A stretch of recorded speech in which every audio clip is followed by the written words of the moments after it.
So there's a thing that they call Throwback Thursday.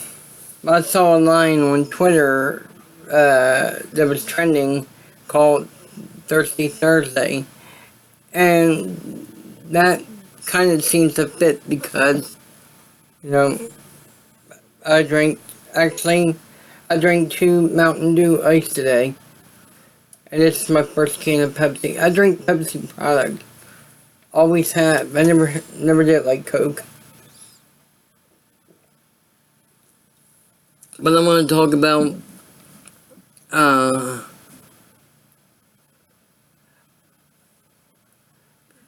something I used to do when I was a kid. As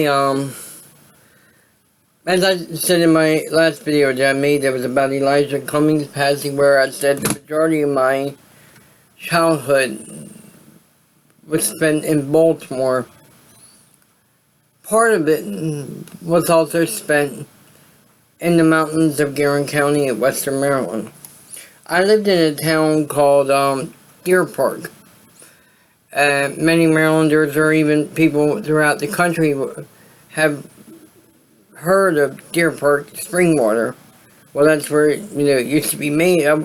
I used to live not too far from the plant that they had there at the time. And I gotta get comfortable here. But anyway, back behind my grandmother's house, there was another house.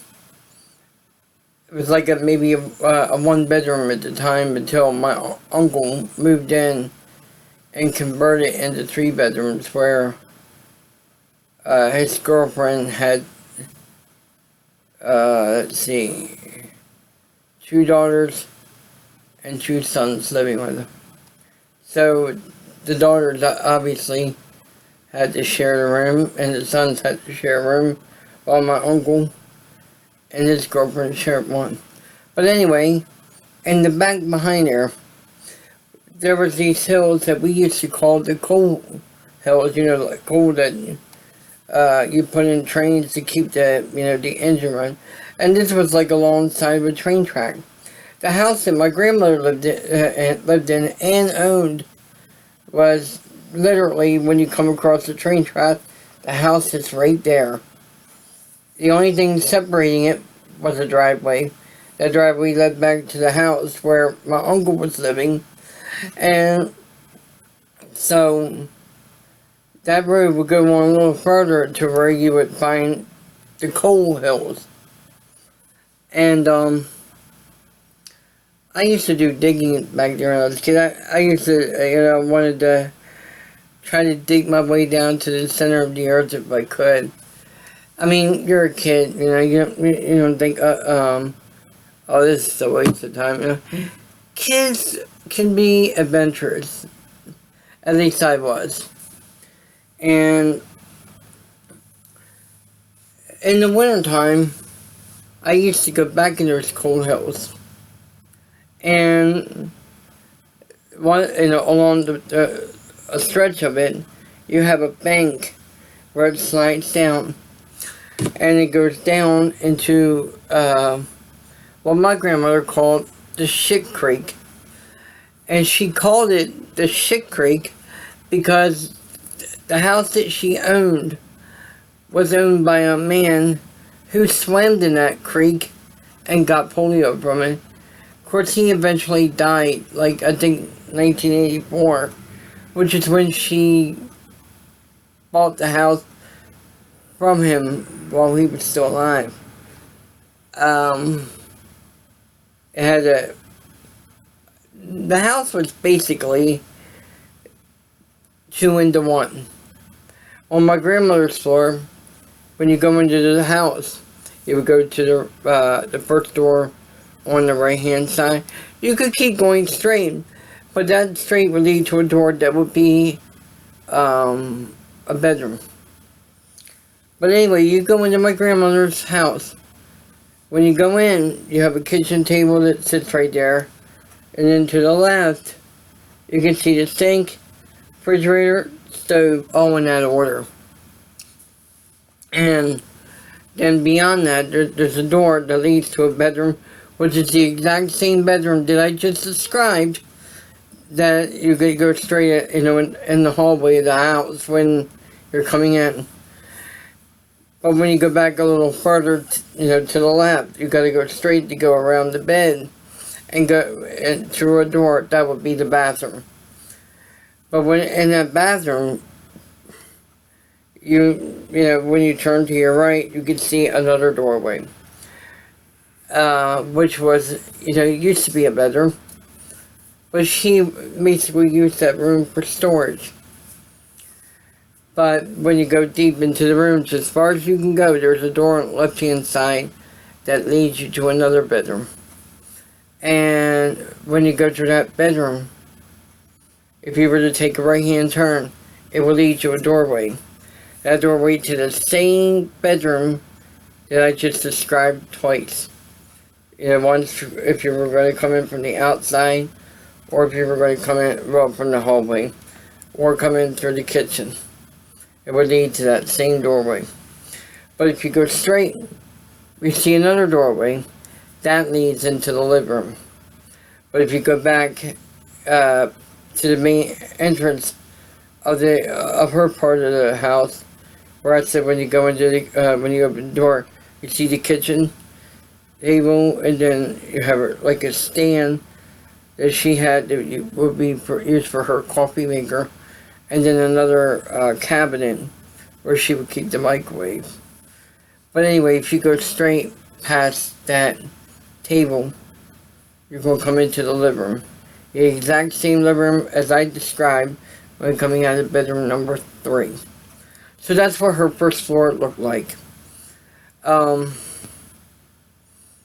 was a basement, but the way to get to that basement, you would have to go back out through the front door, hang a left, or right, hang a right, and then take another right. You go down a little hill, and then you come around the corner of the house, and you'll see a doorway, or you would, because the house has been since demolished.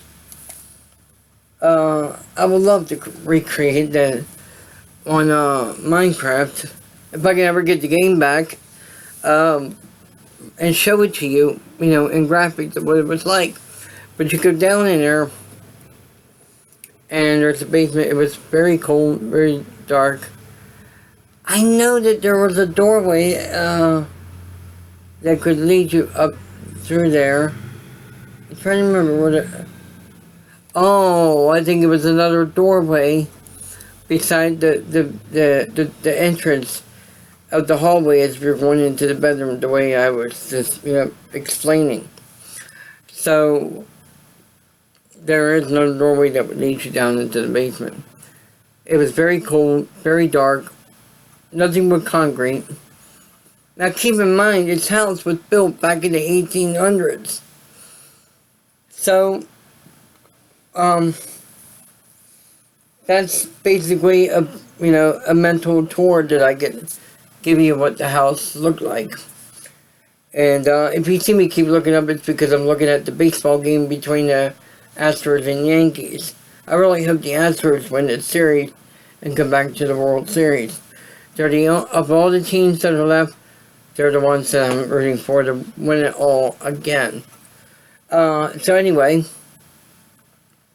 there was an upstairs to the house. When you come in through the entrance, you take a sled. Well, when you come in, the first thing if you don't left-hand side would be this deep freezer that my grandmother had that she used to store all our meats in. I mean, that freezer was big. So anyway, you would have to bypass that freezer. You would have to go up the stairs. And I remember the exact number, 14 steps. But I think that's the standard of a normal stairway. Because most stairways are, 13, 14, maybe 15, but depending on the structure. But most stairways that I've had to navigate would be between 13 and 15. I've been to places where You probably would have to go more than 20. So anyway, you go up the stairs, you see a door. You walk in, you find yourself in the living room. That you would see there will be 2 doors on the left-hand side. One would be to the bathroom, and then one would be into the kitchen or dining area. When you go to the bathroom, you walk in, you have a sink, you got a toilet, and then you got a tub. Bathroom was very small. I mean, very, very small. So you go, instead of going to there, you go to the next door. And there is the dining area, as I just said. And then you go in straight, like about, I would say, maybe 20 steps. Then you hang a right, you're into the living room. But this isn't the only way into the living room. I'll get to that in a minute. But before you go in the living room, you keep going straight, you're going to come up to a stove with a window. And then there was a little section that my dad cut out and made it to like a storage area where to put the refrigerator. Basically to make it, more opened.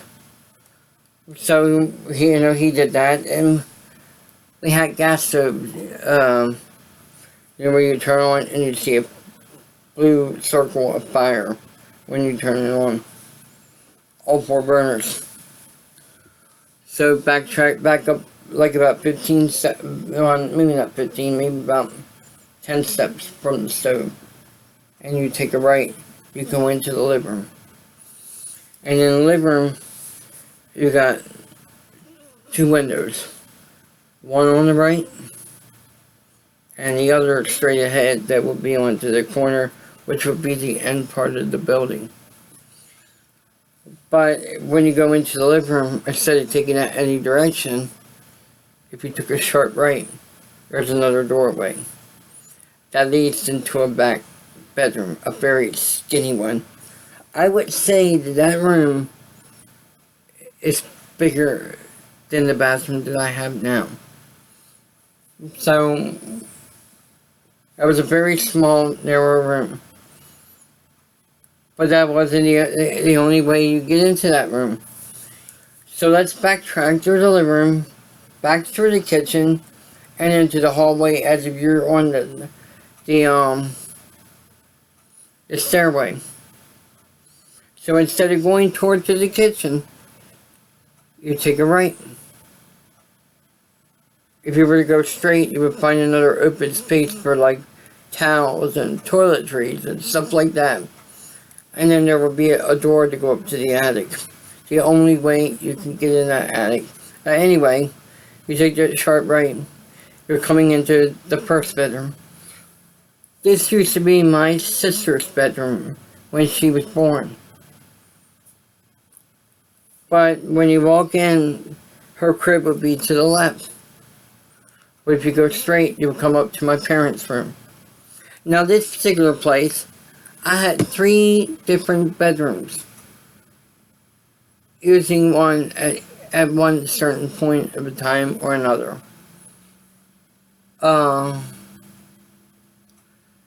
So when you walk toward the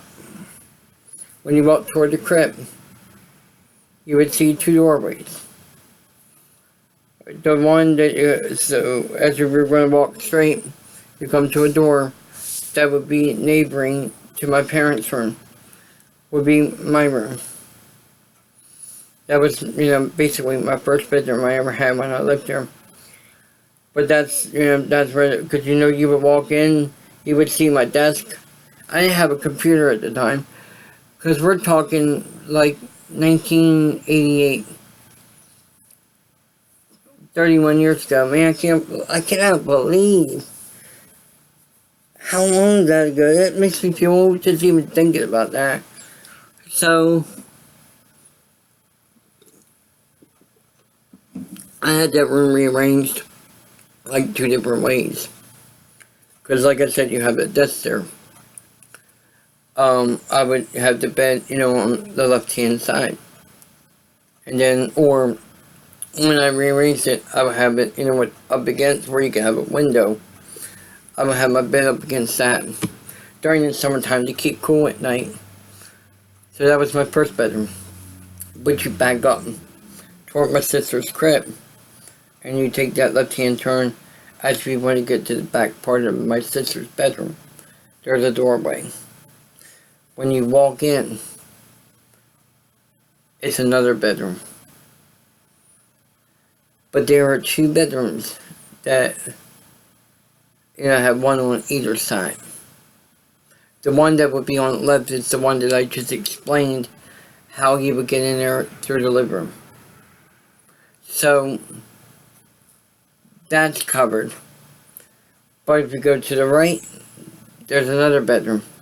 I had that as a bedroom as well. So, all in all, I have 1, 2, 3, 4 different bedrooms in one house, and I lived there for a total of 5 years at one time. So it was like every year I would change bedroom. My sister was a baby, so she really didn't have the luxury of deciding what room was going to be hers. She always had that bedroom there. So that's the tour of the second floor. And we go back out to the hallway. Remember that little area I told you about where those toiletries are? Well, there's an attic where you have to pull the thing down to open up the door, but you have to put a ladder up to it manually and climb up to it. It's a very dark and creepy place. But, I never had good balance, to walk a straight line when you're walking on the studs. Because if you step in where the Pink Panther insulation thing, you're going to fall through the ceiling of the floor right below you. But I remember, I used to find newspaper clips back from the early 1900s. And I remember one ad, very vaguely, where a toaster at the time only cost 5 cents. And I think it was stated that was stated back in 1901. 01. So, almost 120 years ago. Of course, days of having toasters at that price are long gone. So, but that's the visual, the visual tour, the mental tour that I can give you. Because if I had Minecraft, obviously I would be, doing a picture slideshow and describing it during. So I think once I'm able to get back on Minecraft, if it ever lets me, is that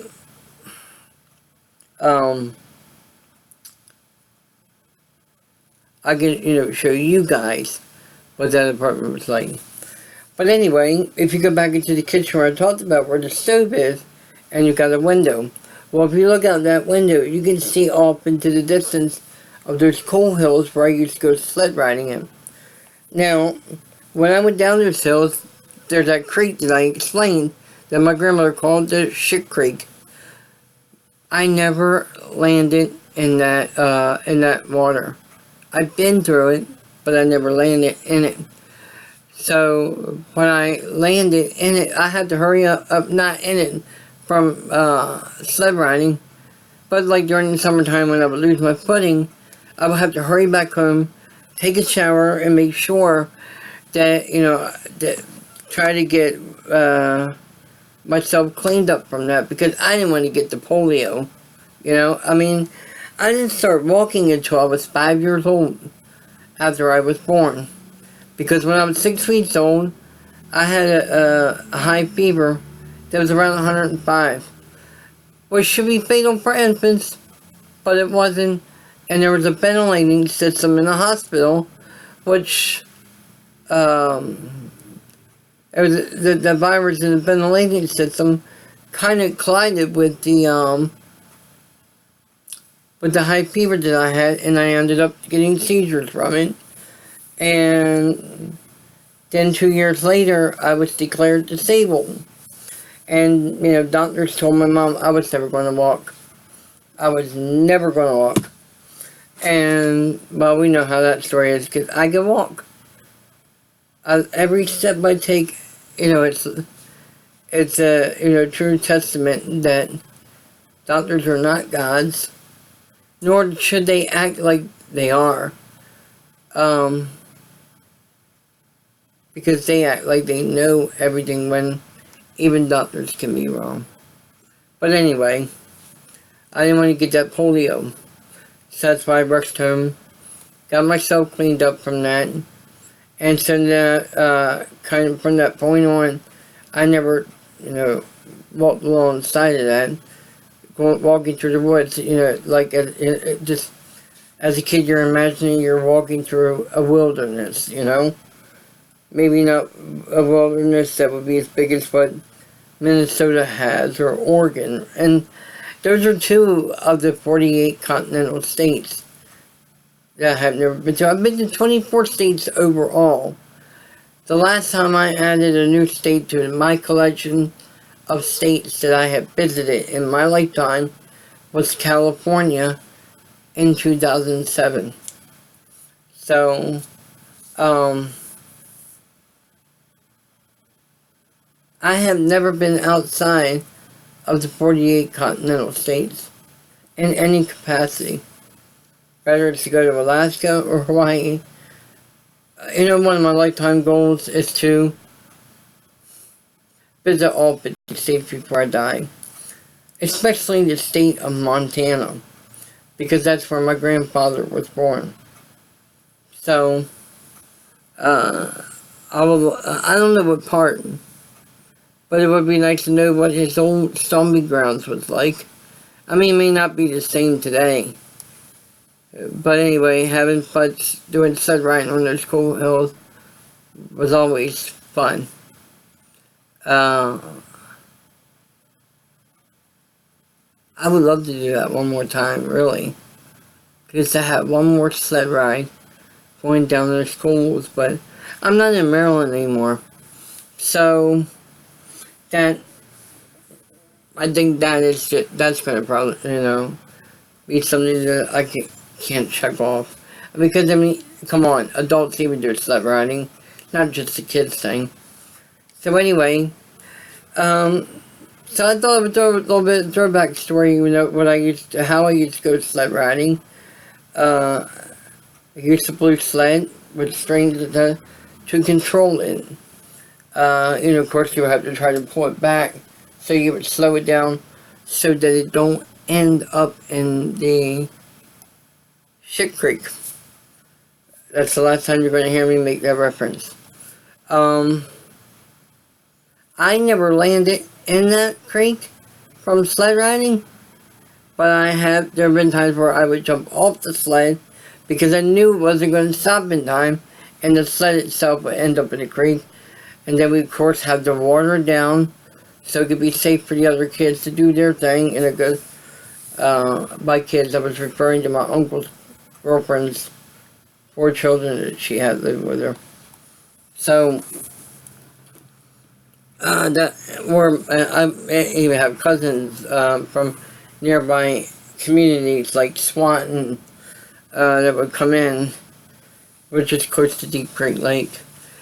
Where I lived down in Deer Park, I would say it took about a 10-minute drive to get to Deep Creek Lake, Maryland, and I know a good chunk of people probably knows where Deep Creek Lake is. Type it up and it'll show it to you. Type it up on Wikipedia, So anyway, I'm going to end this video here on that. That was my Throwback Thursday story for October 17th, 2019. And again, I want to end this note by saying rest in peace to the late Elijah Cummings. May he rest in peace.